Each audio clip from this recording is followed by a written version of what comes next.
পশ্চিমবঙ্গের জলপাইগুড়ির নয়াবস্তি এলাকা। আকাশি রঙের বাড়িটি দেখতে সাধারণ, কিন্তু এই বাড়ির সাথে জড়িয়ে আছে এক অসাধারণ অধ্যায়।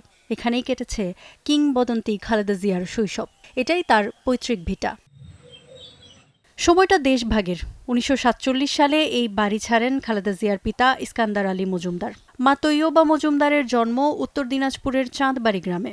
দেশভাগের পর ইস্কান্দার পরিবার চলে আসে বাংলাদেশের দিনাজপুরে। তার আগে জলপাইগুড়ির ৮ নম্বর ওয়ার্ডের এই বাড়িতেই কাটে খালেদা খানমের জন্ম থেকে শৈশব। পরিবারে তাকে ডাকা হতো পুতুল নামে।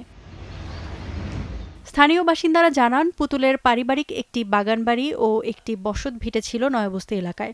বর্তমানে সেই বাগানবাড়ির অস্তিত্ব হারিয়েছে, তবে ভিটে মাটিটি রয়ে গেছে আগের মতোই। ছোটবেলার সেই পুতুলকে দেখেছেন এমন কেউই আর বেঁচে নেই, তবে বাড়িটির পরিচিতি সবার জানা। এই জমিটা ওনাদের বাগান বাড়ি ছিল, পাশেই সংলগ্ন ওদের ওদের বসত বাড়ি ছিল।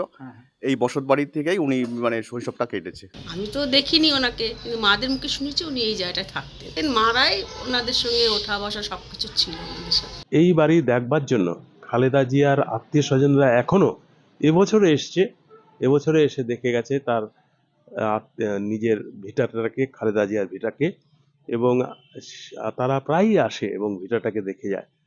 ৪৭-এর সেই শেকড় বদলানোর সময় পুতুলের বয়স ছিল মাত্র ২ বছর। নয়াবস্তির বাসিন্দাদের অনেকেরই দাবি, দেশভাগের পরও কিছুকাল এখানেই ছিলেন ইস্কান্দার পরিবার।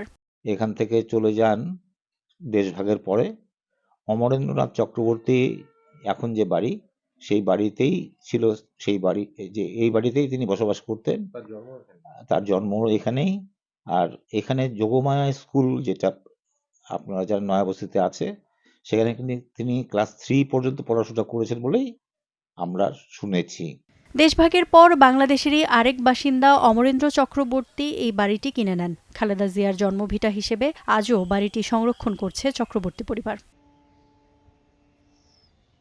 Ifat Khandaker, Star news.